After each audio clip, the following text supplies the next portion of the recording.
وہ جو south Asia کے انڈیا پاکستان معاملات ہیں اس میں وہ ایکٹیو رہیں. اچھا. یعنی پاکستان چاہتا ہے کہ امریکہ کی سپورٹ سے ڈائیلاگ، انڈیا پاکستان کا ڈائیلاگ ہو، کشمیر پہ بات چیت ہو. تو اس طریقے سے پاکستان کا خیال یہ ہے کہ ٹرمپ کو انگیج رکھا جا سکتا ہے. پاکستان کا خیال پاکستان کے ٹرمپ خوش ہوں گے ہم سے؟ جی نہیں، اس فیصلے سے تو خوش ہوں گے. کسی نے ریکمنڈ کیا ہے نام جو ہے.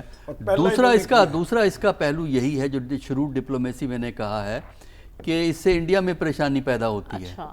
انڈیا یہ سمجھتا ہے کہ پاکستان ڈپلومیٹک لیول پہ اس قسم کے اقدامات کر رہا ہے جس سے پریشر انڈیا پہ پڑتا ہے. کیونکہ اگر امریکہ یہ کہتا ہے گفتگو کرو تو پریشر انڈیا پڑتا، اور انڈیا پہ اس لیے پڑتا ہے کہ انڈیا کہتا ہے جی یہ امریکہ کا رول نہیں تھا، یہ تو پاکستان ملٹری اور انڈین ملٹری کی آپس کی گفتگو سے سیز فائر ہوا ہے. جبکہ پاکستان نے کہا ہے، صدر ٹرمپ نے ایک دفعہ نہیں 10 دفعہ یہ بات کہہ دی ہے، لیکن انڈیا جو ہے وہ بات ماننے کو تیار نہیں ہوتا. تو ایک تو یہ ہے کہ انڈیا اس سے امبیرس ہوتا ہے، امریکہ سے تعلقات بہتر ہوتے ہیں کم از کم ٹرمپ کے ساتھ. ٹرمپ جو ہے وہ لگا رہے گا یہ جو ایشو ہے ساؤتھ ایشیا کا. لیکن اس کا دوسرا پہلو ہے. وہ کیا ہے؟ دوسرا پہلو جو ہے اس کے لحاظ سے یہ کہا جا سکتا ہے کہ یہ جو فیصلہ پاکستان نے کیا ہے یہ جلد بازی میں کیا ہے اور پری میچور ہے. کیونکہ یہ ٹھیک ہے کہ انہوں نے ساؤتھ ایشیا میں امن کو پروموٹ کیا ہے، لیکن مڈل ایسٹ کے اندر ایران کے خلاف جو وہاں ہو رہا ہے اس کو ہوا دینے میں ٹرمپ کا ذاتی رول ہے. یعنی ایک تو امریکہ میں یہی جاننا چاہتی ہوں کہ ہمارے اس فیصلے کو اس خطے کے دیگر ممالک کس نظر سے دیکھ رہے ہوں گے، اسپیشلی اس وقت تو OIC کی. دیکھیں انڈیا کو تو میں نے آپ کو بتا دیا ہے نا، انڈیا مشرق وسطیٰ کے ممالک نہیں، مشرق وسطیٰ کے ممالک تو ہیں امریکہ کے ساتھ، علاوہ ایران کے سارے امریکہ کے گرویدہ ہیں. لہذا وہ تو سوال ہی پیدا نہیں ہوتا. وہ بھی تائید کریں گے جو ہے وہ تو اس کی تائید کریں گے، اگرچہ چانسز بڑے کم ہیں. لیکن اس لیے میں نے کہا ہے کہ یہ پری میچور ہے کہ اگر تو مڈل ایسٹ میں پیس ہو جاتا ہے تب تو ٹھیک ہے. اگر امریکہ انڈورس کرتا ہے، پھر امریکہ کے صدر نے براہ راست حملے کا تھریٹ بھی دیا ہوا ہے ایران کو، وہ میرا خیال ہے وہ امپلیمنٹ نہیں ہوگا.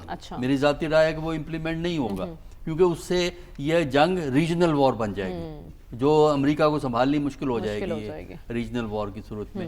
لیکن یہ ہے کہ اس کا بھی انتظار کیا جا سکتا تھا، اور کہ وہاں اگر امن ہو جاتا ہے، سیز فائر ہو جاتا ہے، پھر میرا خیال ہے کہ یہ زیادہ موضوع ہوتا. تو دو انٹرپریٹیشن ہیں اس کی اور اس پہ تنقید ہوتی رہے گی. شامی صاحب، آپ کی نظر میں کیا ایک بہترین سفارتی فیصلہ ہے ہماری حکومت کا، یا پھر ٹائمنگ کے اعتبار سے نامعقول فیصلہ ہے؟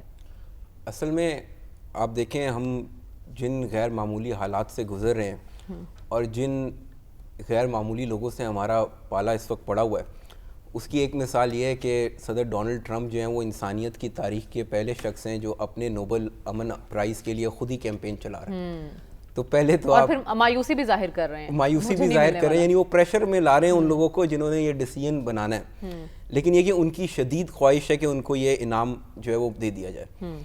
دوسری بات یہ، میں آج سوشل میڈیا دیکھ رہا تھا تو میں نے نوٹس کیا کہ پاکستان میں دو طرح کے لوگ ہیں جن کو جو اس فیصلے کی زیادہ اپوزیشن کر رہے ہیں سوشل میڈیا کے اوپر.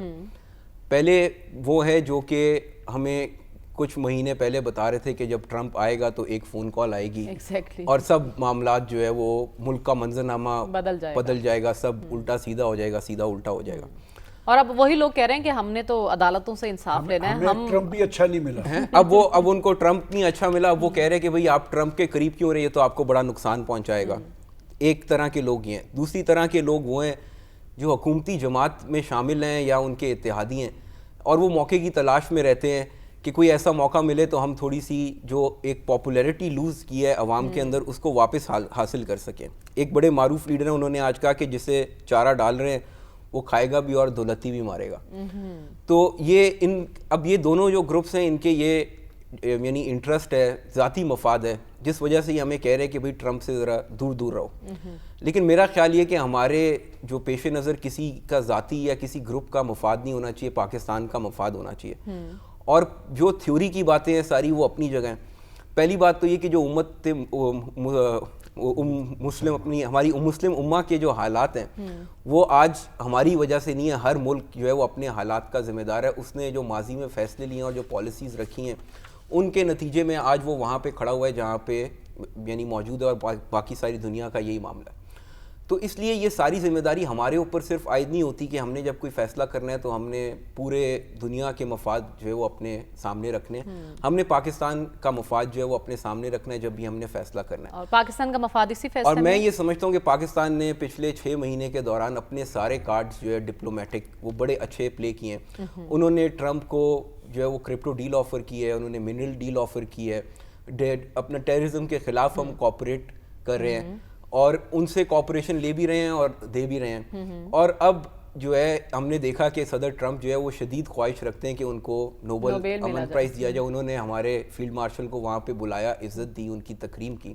تو یہ ہم نے بھی ان کو جو ہے تھوڑا سا آپ سمجھے ریسیپروکل عزت اور اعزاز ان کو دے دیا. دوسری بات یہ کہ میں یہ سمجھتا ہوں ذاتی طور پہ ہمیں کیا ملے گا, میں ایک بات اور کہ ذاتی طور پہ میں یہ سمجھتا ہوں کہ یعنی یہ جو ایران کے بارے میں ان کا جو اتنا ایگریسو پوسچر تھا یہ بھی ان کو شاید تھوڑا سا آپ کہیں کہ ڈبل مائنڈڈ کرے گا کہ یار یہ مجھے جو ہے لوگ امن انعام کی بات کرے تو میں پھر جنگ یا بم برسانے کی بات کرتے, تھوڑا سا شاید وہ ہچکچائیں. ہم ان کا ہاتھ نہیں روک سکتے. ہم امریکی صدر کی اگر کوئی فائدہ لینا ہے یا کسی کا فائدہ کرنا ہے تو تھوڑی سی خوشامد کر کے ہی کر سکتے ہیں, اور وہ ہم کرنے کی کوشش اپنے تئیں جو ہے وہ کر رہے ہیں. باقی آپ نے کہا پاکستان کو کیا فائدہ ملے گا, پاکستان کو تو فائدہ مل رہا ہے آلریڈی. سب سے بڑا فائدہ یہ مل رہا ہے کہ پاکستان اور امریکہ کا ایک موقف ہے جو ابھی جنگ گزری ہے اس کے حوالے سے, پاکستان بھارت کے جو معاملات تھے, اور بھارت جو ہے اس کا ایک دوسرا موقف ہے کہ حالات کیا ہوئے, کیسے جنگ بندی ہوئی. تو میرا خیال یہ کہ جو پاکستان نے جس خوبصورتی سے اپنے آپ کو ٹرمپ کے ساتھ الائن کیا ہے اپنے انٹرسٹ کو جو ہے سامنے رکھتے ہوئے, اس کو اپریشیٹ کیا جانا چاہیے. اور میرے خیال میں سارے کارڈز ہم ابھی تک ہم نے بڑے اچھے طریقے سے ڈپلومیٹکلی آپ کہہ رہے ہیں ہم نے اپنے تمام کارڈز بہت اچھے طریقے سے کھیلے ہیں اور شو کیے ہیں. ضرور آپ صدر ٹرمپ صاحب کو امن کا نوبیل انعام دیں, لیکن ہم امید کرتے ہیں کہ وہ غزہ المیہ اور ایران میں بڑھتی کشیدگی کو بھی ختم کریں, تو انہیں یہ پیس ایوارڈ ضرور ملنا چاہیے. ہمیں پروگرام میں آگے بڑھنا اور بات کرنی ہے ایران اسرائیل کشیدگی پر OIC اجلاس کے بارے میں. اسٹے ود اس.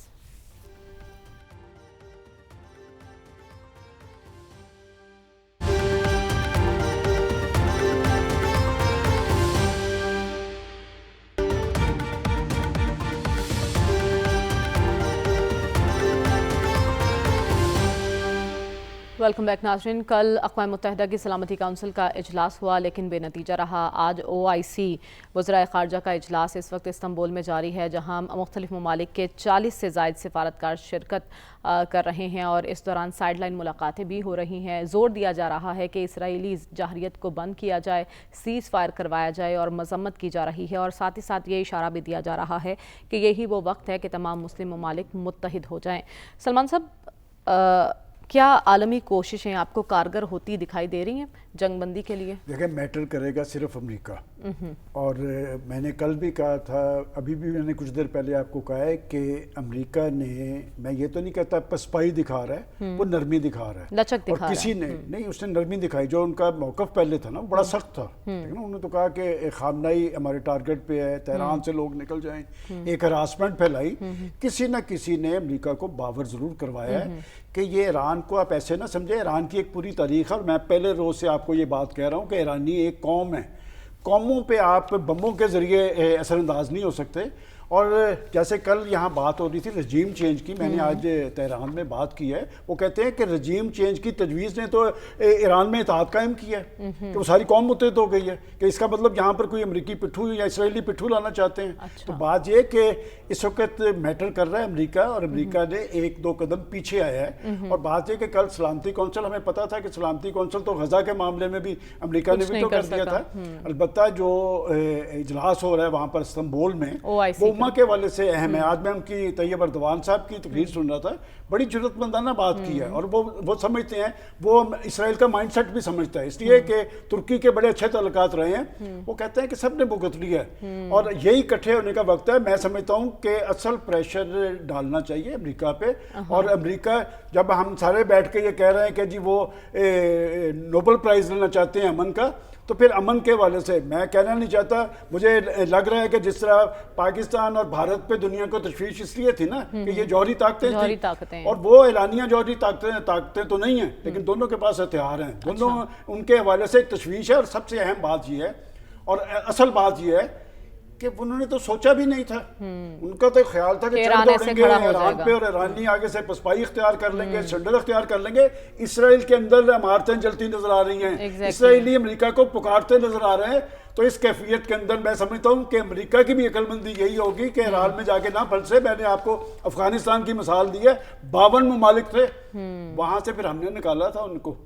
اسی طرح ویتنام میں دیکھ لیں کیا ان کے پاس جدید ہتھیار تھے وہاں سے. لہٰذا میں سمجھتا ہوں کہ امریکہ کوئی رول ادا نہیں کرے گا اور براہ راست اس جنگ میں شامل نہیں ہوگا. مجھے لگتا ہے کہ آنے والے دن کے اندر اس خطے میں بھی اور اس جنگ کے حوالے سے بھی پاکستان کا رول امپورٹنٹ ہے. اور او آئی سی کو کردار ادا کر سکتے ہیں کیونکہ فیلڈ مارشل صاحب بھی اس وقت استنبول میں موجود ہیں, اسحاق ڈار صاحب موجود ہیں, طیب اردوان سے ملاقات ہوئی ہے. پھر یہ بات آپ ڈار صاحب کی کہتے ہیں, پاکستان کا موقف بڑا جاندار ہے, بڑا مؤثر ہے. اور یہ جو ابھی بات سوال کر رہے تھے, یہ بات بالکل ٹھیک ہے. 6 ماہ سے ہم بیرونی محاذ پہ اچھا کھیلتے نظر آ رہے ہیں. اس کا مطلب ایک یکسوئی ہے, ایک سنجیدگی ہے پاکستان پہ, اور اس معاملے میں بھی پاکستان نے ضرورت دکھائی ہے. ابھی یہ جس ایلیمنٹ کی بات کر رہے تھے, وہ ایلیمنٹ تو کہہ رہے تھے کہ ہم اڈے دے رہے ہیں. وہ دن گئے اڈے دینے والے, وہ آپ کے جرنیل تھے جو اڈے دیا کرتے تھے, اور ان کا انجام دیکھ لے کیا ہے, کسی نے اڈے نہیں دینے.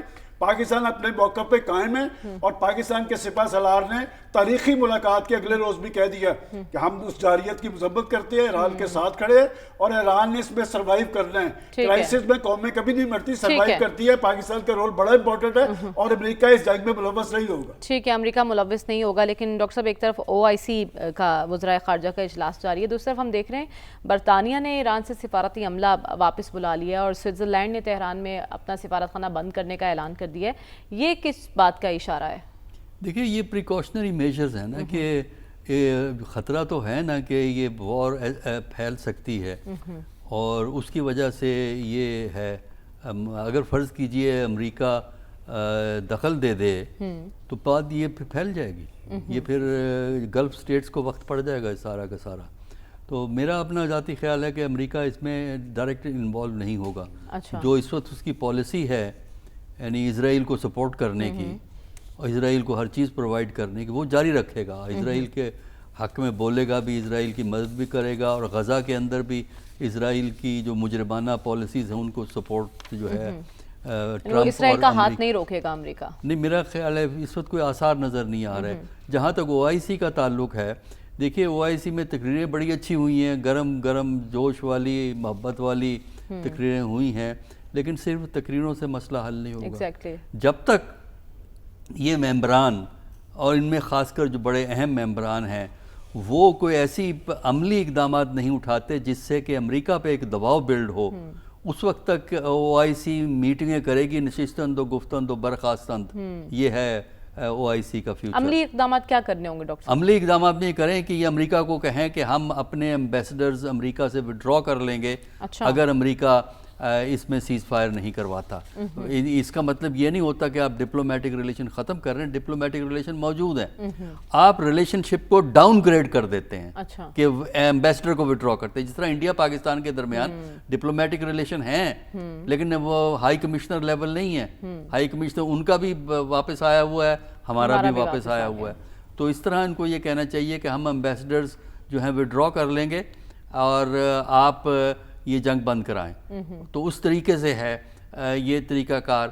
تو اس سے ایک آپ ڈپلومیٹک پریشر جو ہے وہ بلڈ کریں گے. ورنہ اگر یہ جنگ پھیلتی ہے, یہ عرب ملک جو امریکہ کے اتنے شناخواں بنے ہوئے ہیں, ان کو سب سے زیادہ نقصان ہوگا. سب سے زیادہ یہ جو گلف سٹیٹس ہیں یہ زد میں آئیں گی اگر یہ جنگ پھیلتی ہے. اور سعودی عربیہ تو پھر بھی ذرا سائڈ پہ ہے, گلف سٹیٹس تو بالکل سامنے ہے. نقصان نہیں ہوگا, یہ اس کے اتحادی ہیں. کس کے؟ جن عرب ممالک کی آپ بات کر رہے ہیں, یہ امریکہ کے تو اتحادی ہیں. ابھی سب ان کے ساتھ ہی ہیں. اب دیکھیں نا, مڈل ایسٹ میں علاوہ اس کے ایران کے, اور عراق کو کہہ لیجئے, عراق میں امریکی فورسز موجود ہیں. آپ ایران کے علاوہ سارے اسرائیل کی وجہ سے وہ سب کو ناراض کر لے گا. نہیں, میرا اس لیے میں کہہ رہا ہوں کہ وہ جنگ میں اٹیک نہیں کرے گا, کیونکہ اس سے تنازعات کے پھیلنے سے مسائل بڑھتے ہیں, ٹھیک ہے. سچویشن ان مینیجبل ہو جائے اور اس گی. بارے میں انتونیو گوترس نے بھی کہا کہ ایک دفعہ اگر صورتحال کنٹرول سے باہر ہو گئی تو پھر اس کو کنٹرول کرنا سب کے لیے مشکل ہو جائے گا, بلکہ ناممکن ہوتا بھی دکھائی دے گا. رسول بخش رئی صاحب, آپ کی نظر میں فرانسیسی صدر کا ایرانی ہم منصب سے رابطہ ہوا, ٹیلی فونک رابطے میں انہوں نے ایران جوہری ہتھیار حاصل نہیں کرے گا اس بات پر زور دیا ہے. یورپ سے کیا کوششیں ہو رہی ہیں سیز فائر کے لیے؟ دیکھیں, جو دو باتیں ہو رہی ہیں, یہ باتیں جب یورپی فارم منسٹرز تھے وہ اور ایران کے وزیر خارجہ کے ساتھ ان کی بات چیت ہوئی ہے, اور اس سے پہلے G7 میں اور جو یورپی ممالک ہیں وہ یہ بات کر رہے ہیں کہ ایک چیز کو اگر ہم طے کر لیں کہ ایران کبھی بھی جوہری ہتھیار نہیں بنائے گا تو پھر یہ حملے بند ہونی چاہیے, سیز فائر ہونی چاہیے, ایران کے اوپر پابندیاں ختم ہونی چاہیے, اور یہ جو خط ہے رجیم چینج کرنے کا وہ ختم ہونا چاہیے.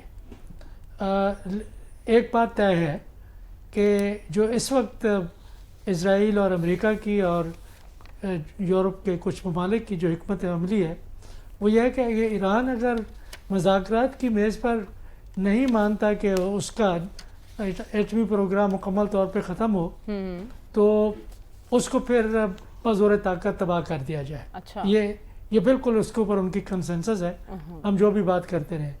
دوسری بات جو ہے جس کے اوپر کے اختلافات ہیں وہ یہ ہے کہ کیا یہ موجودہ جو ریاستی نظام ہے وہاں پہ قائم رہنا چاہیے یا اس کے متبادل کوئی لانا چاہیے, اور اس کے لیے طریقہ کار کیا ہونا چاہیے کہ اگر آپ طاقت کے ذریعے حکومتیں تبدیل کرتے ہیں جس طرح لیبیا, عراق, شام اور جگہوں پہ ہوا, افغانستان, تو پھر وہاں پہ حالات کو کنٹرول کرنا ناممکن ہو جائے گا. ٹھیک ہے, تو یہ باتیں ہو رہی ہیں, لیکن میرا خیال یہ ہے کہ OIC کی میٹنگ انتہائی اہم ہے, ہونی چاہیے تھی کہ کم از کم بات تو کرنی چاہیے, اکٹھا تو ملنا چاہیے, اور انفرادی طور پر جتنا اثر سعودی عرب کا ہے, قطر کا ہے, UAE کا ہے اور ترکی کا ہے, مصر کا ہے, اردن کا ہے, کسی اور ملک کا نہیں ہے. ان کی بات وہ بھی تو آپ کو لگتا ہے OIC کا پریشر کارگر ہو سکتا ہے؟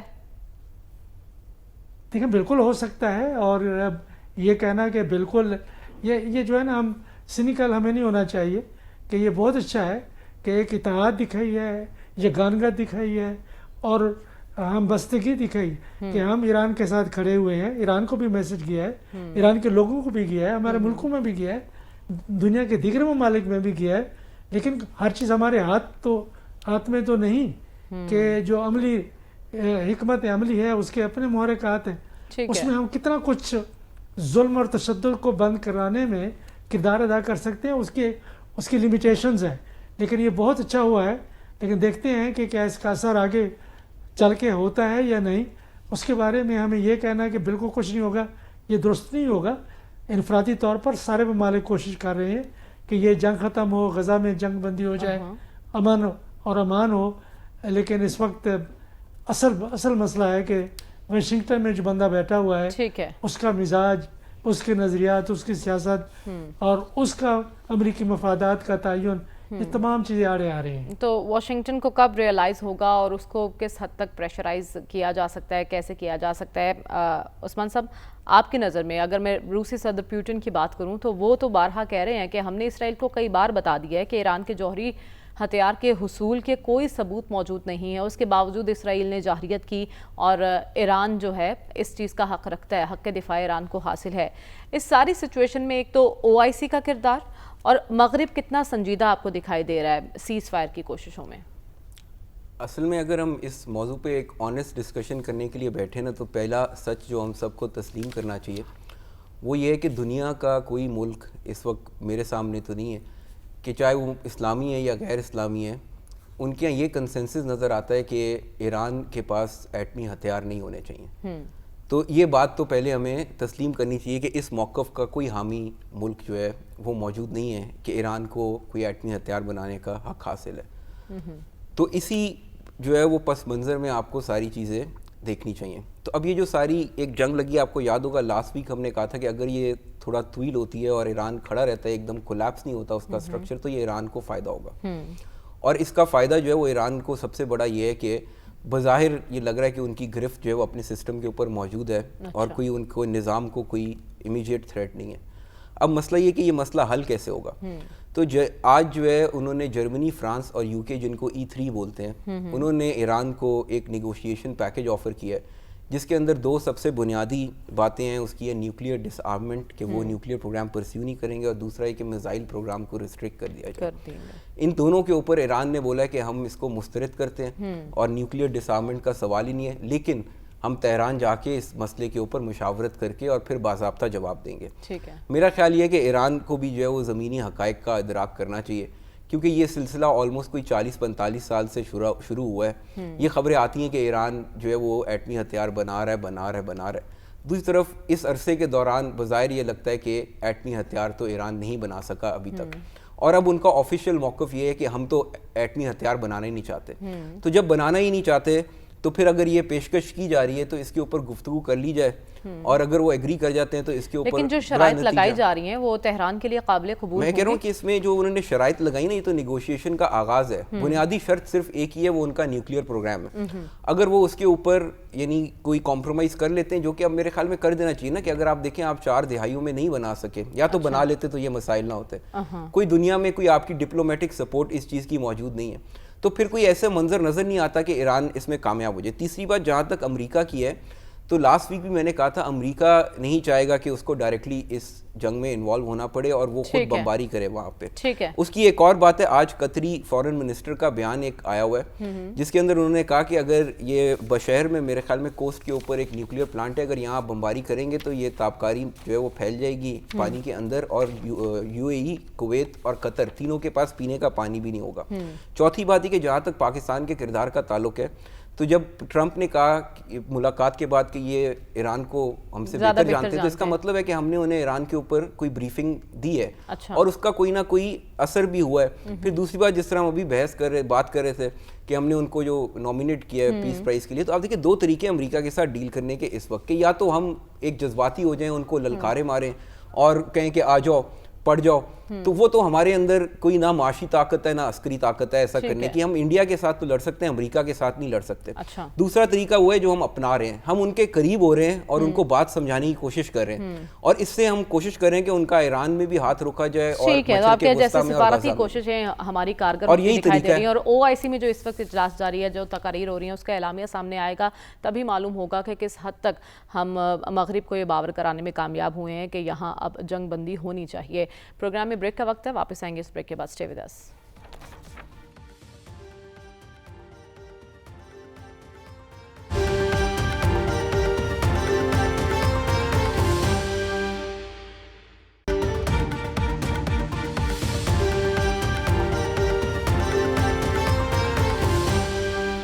ویلکم بیک ناظرین. عید سے پہلے پاکستان تحریک انصاف سڑکیں گرم کرنے کا ارادہ رکھتی تھی، لیکن عید کے بعد اس تحریک کو التوا کر دیا گیا، جو کہ ایک اچھا فیصلہ ہے، اس کو سب نے سراہا.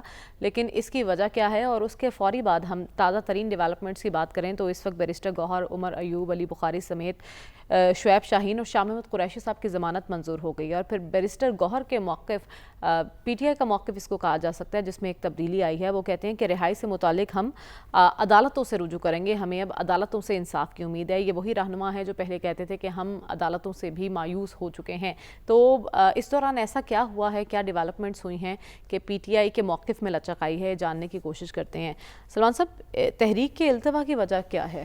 دیکھیں، آپ نے تو بڑی عید کی بات کی ہے، یہ معاملہ چھوٹی عید سے پہلے کا شروع ہے. میں آپ کو مسلسل یہ کہہ رہا تھا یہ کچھ نہیں کریں گے. بات یہ کہ یہ جو سیاست اور اہل سیاست جو ہوتے ہیں، ان کی اصل طاقت جو ہوتی ہے یہ عوام ہوتے ہیں.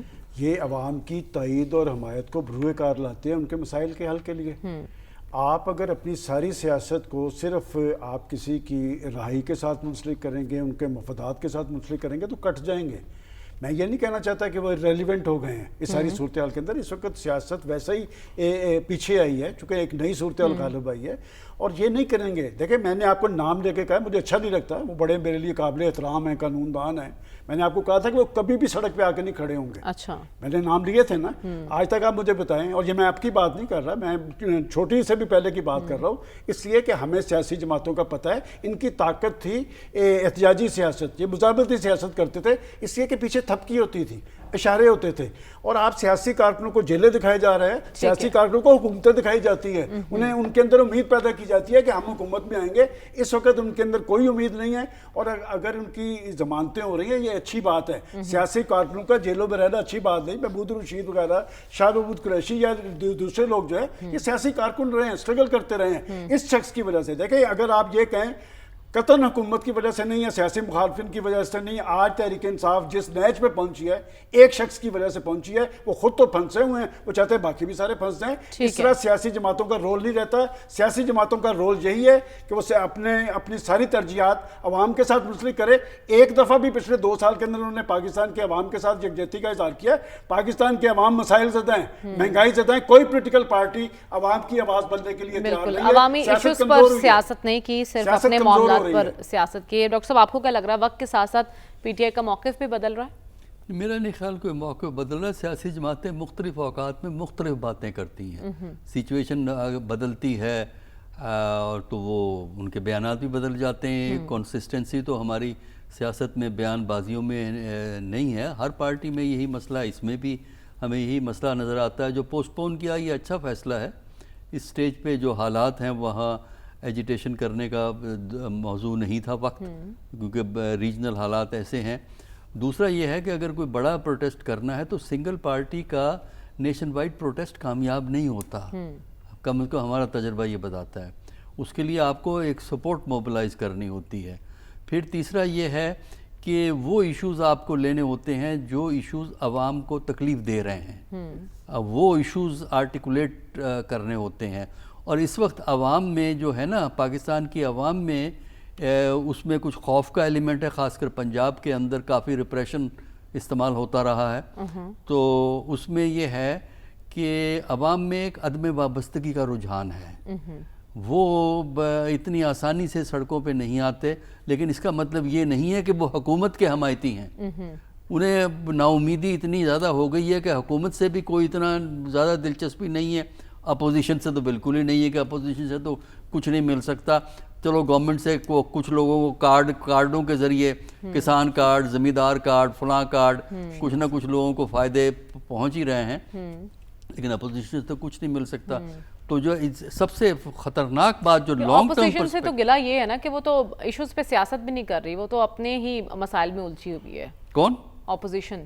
دیکھیں اپوزیشن, اگر اپوزیشن نارمل فنکشننگ کر رہی ہو, اپوزیشن سے جو اس ملک میں ہوا ہے جمہوریت کے لیے ایک بہت داغ ہے. جو کچھ ہوا ہے حکومت, جو کچھ یہاں اپوزیشن کے, لہٰذا جب آپ حکومت کی بات کریں نہ اپوزیشن کی بات کریں تو نارمل اپوزیشن کی آپ بات نہ کریں. ٹھیک ہے, تو آپ کہہ رہے ہیں اپوزیشن اس وقت نارملی فنکشن نہیں کر رہی, اس لیے وہ اس وقت اپنے ہی مسائل میں الجھی ہوئی ہے. رسول بخش رئی صاحب, آپ کی نظر میں پی ٹی آئی کا جو موقف بدلا ہے, تحریک سے پیچھے ہٹی ہے, اس کے پیچھے وجہ کیا ہے؟ دیکھیں اس کی وجوہات موجودہ حالات ہیں, پاکستان کے علاقائی حالات ہیں, اور آگے محرم آ رہا ہے, اس میں کون سی تاریخ چلی ہے پاکستان کی تاریخ میں. پھر اس کے بعد یہ بھی ذہن میں رکھیں کہ جو اس وقت نظام ہے وہ نہیں ہے جن کی کہ کسی کو توقع ہو سکتی ہے. خواجہ آصف صاحب کا ایک بیان نہیں بلکہ پورا انٹرویو آیا ہے, اور اس پر بھی کافی تبصرے ہو رہے ہیں. اس کو بھی ذہن رکھیں, اس کی اپنی ایک ضروریات ہیں. اب اس کے ساتھ جو تضاد ہے وہ اتحادی جماعتوں کا نہیں ہے, وہ تو تحریک انصاف کا ہے, اور اس تضاد کے بارے میں انہوں نے ابھی تک اپنا موقف تبدیل نہیں کیا. موقف تبدیل نہیں ہوا, لیکن جو عملی سیاست ہے یا حکمت عملی ہے یا اسٹریٹجی ہے یا ٹیکٹکس ہیں, اس میں تبدیلی آتی رہتی ہے. اگر وہ نہیں آئے گی تو آپ حالات کے مطابق آگے چل نہیں سکتے. ٹھیک ہے, تو اس کی 3 وجوہات ہیں جو میں نے بتا دی ہیں کہ ابھی گرمی بھی ہے, محرم الحرام بھی آ رہا ہے, اور ساتھ یہ ہے کہ اس وقت جو جنگ ہے غزہ میں اور خصوص طور پہ ایران کے ساتھ, تو آپ کہہ رہے ہیں کہ ابھی یہ سیزن ہی نہیں ہے احتجاج کا, تو اس سیزن میں تو کم از کم احتجاج ہوتے ہیں ہم نے پاکستان کی تاریخ میں نہیں دیکھے. عثمان شامی صاحب, ایک تو کہا گیا کہ ہم دروازہ کھٹکھٹاتے رہیں گے, کبھی تو کھلے گا. اسٹیبلشمنٹ سے بات چیت کی بات تھی, وہاں سے بھی نا امیدی. پھر امریکی انتظامیہ سے امیدیں وابستہ کی گئی, وہاں سے بھی مایوسی. کیا یہی وجہ ہے کہ پی ٹی آئی اب پسپائی اختیار کرتی دکھائی دے رہی ہے؟ میرا خیال ہے 2-3 وجوہات ہیں. ایک تو یہ کہ جو پی ٹی آئی کی اسٹریٹجی جو ہے وہ کوئی کلک نہیں کی. یہ جو کنفرنٹیشن کی پالیٹکس تھی وہ کوئی اس میں سے کوئی نتیجہ اخذ کرنے میں کامیاب نہیں رہے. پھر دوسرا یہ ہوا کہ وہ ان کی پالیسی وہیں رہی اور ملک کے حالات تبدیل ہو بدل گئے. اکنامکلی آپ کو تھوڑا سا ریسپائٹ مل گیا. پھر ایک جنگ سے آپ ہو کے گزرے, دوسری جنگ آپ کے ہمسائے میں لگی ہوئی ہے. اس وقت جو موضوع ہے, جو ٹاپ آف دا مائنڈ ہے عام آدمی کے, وہ ہے آپ کی سیکیورٹی, آپ کے ریجنل حالات اور مستقبل کیا ہوگا اس حوالے سے. اب اس میں آپ اگر کہتے ہیں ہم نے بجٹ کے اوپر جو ہے وہ احتجاج کرنا ہے, کوئی خان صاحب کو باہر نکالنے کے لیے کرنا ہے, یہ موضوعات اس وقت جو ہے نا وہ ایک عام پاکستانی کے جو آپ کہہ لیں توجہ کا مرکز نہیں ہے, irrelevant ہو چکے تو ہیں. اس لیے ان کو اس کی جو ہے نا رسپانس مل رہا ہے, نہ ملنے کی توقع ہے. جو اوورسیز پاکستانی ہمارے دوست ہیں وہ ان کو کیونکہ یہ مسائل ان کے ہیں نہیں جو عام پاکستانی کے ہیں, اس لیے وہ ہر قسم کی گفتگو کرتے رہتے ہیں, احتجاج بھی کرتے ہیں, تو وہ کوئی پاکستان کے جو زمینی حالات سے ان کا تعلق نہیں ہے. تو میرا تو خیال یہ ہے کہ یہ تھوڑا سا جو ہے نا they have lost touch with reality, ان کو اپنی اسٹریٹجی چینج کرنی چاہیے تھی حالات تبدیل ہونے کے ساتھ. احتجاج کے علاوہ کیا آپشن ہے پی ٹی آئی کے پاس؟ آپ دیکھیں آپشن تو شروع سے تھا, جیسے انہوں نے کہا کہ ابھی تک کسی اپوزیشن کے ساتھ ایسا سلوک نہیں کیا گیا, تو کسی اپوزیشن نے بھی آج تک ایسا سلوک نہیں کیا اسٹیبلشمنٹ کے ساتھ یا ملک کے ساتھ کہ جس طرح جو ہے 9 مئی کا واقعہ ہوا. تو میرا خیال یہ کہ ان کو یہ بات تو ترک کر دینی چاہیے کہ کانفرنٹیشن سے کوئی نتیجہ نکلنے کی امید ہے, اور مذاکرات جو ہے وہ کرنے چاہیے اور کوشش یہ کرنی چاہیے. مذاکرات کی کوشش تو ہوئی تھی لیکن وہ میرے خیال میں اگر وہ اپنا پوسچر تھوڑا سا نارملائز کر لینا, کیونکہ ادھر وہ مذاکرات کی بات کرتے ہیں, ادھر امریکہ میں لوگ جو ہے ان کو یعنی باہر اور جس طرح کی گفتگو وہ کرتے ہیں, میرا نہیں خیال اس کے اندر کوئی بھی سیریس مذاکرات ہو سکتے ہیں. لیکن اگر وہ تھوڑی اپنی اسٹریٹجی چینج کر لیں اور اس بات پہ یکسو ہو جائیں کہ ہم نے کوئی راستہ نکالنا ہے سسٹم کے اندر, تو پھر وہ راستہ نکل آئے گا میرے خیال سے. آپ کو لگتا ہے پی ٹی آئی میں ایسے لوگ موجود ہیں جو راستہ نکالنا چاہتے ہیں؟ کثیر تعداد میں موجود ہیں, لیکن اصل میں جو لوگ ملک سے باہر بیٹھے ہیں ان کو کوئی دلچسپی نہیں ہے راستہ نکالنے میں, تو ایسی صورت میں نہیں نکلے گا. لیکن جو ملک کے اندر لوگ موجود ہیں, جو جیل کے باہر قیادت ہے, اس میں کوئی دم خم آپ کو دکھائی دے رہا ہے کہ کوئی راستہ نکال سکے؟ میرا خیال یہ ہے کہ اگر یعنی جو ملک کے باہر سے جو مداخلت ہے اگر وہ بند ہو جائے تو خان صاحب بھی میرے خیال میں اس بات پہ مائل ہو جائیں گے کوئی راستہ نکالا جائے, اور جو باقی قیادت موجود ہے وہ میرے خیال میں آلریڈی دے آر ولنگ کہ کوئی بات اس طرح. خان صاحب کو اپنے اصل کی طرف لوٹنا پڑے گا. گنڈا پور صاحب کو کچھ امپورٹنٹ ٹاسک تو دیے گئے تھے لیکن وہ بھی کامیاب نہیں ہوئے. گرینڈیور میں کہ میں اپیل دوں گا اور ڈالر آنا بند ہو جائیں گے, لوگ باہر نکل آئیں گے سڑکوں پہ, اس سے باہر نکلنا ہوگا. اس سے جب جس دن وہ باہر نکلیں گے اور ایک سیریس جو ہے وہ ریالٹی بیسڈ جو ہے وہ ڈسکشن ہوگی. شاہ محمود قریشی صاحب کی ضمانت سے کوئی تبدیلی آئے گی؟ اصولاً تو آنی چاہیے. نہیں, ان کی ضمانت تو ویسے اگر وہ باہر آ جائیں تو پھر میرے خیال میں آنے کی امید تو ہے. ٹھیک ہے, پھر امید رکھی جا سکتی ہے. اس کے ساتھ ہی پروگرام کا وقت ختم ہو جاتا ہے. ہمیں اجازت دیجیے. اللہ حافظ.